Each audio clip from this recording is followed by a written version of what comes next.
I'm going to show you how you can add audio to an individual slide or your entire presentation.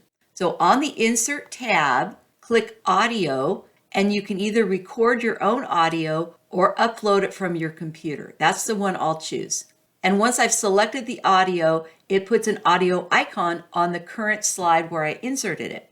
Now by default, in the audio styles, no style is selected. So when I go to the slideshow and I tell it to run, I have to actually click on that icon in order for the music to sound. I'll hit the escape key.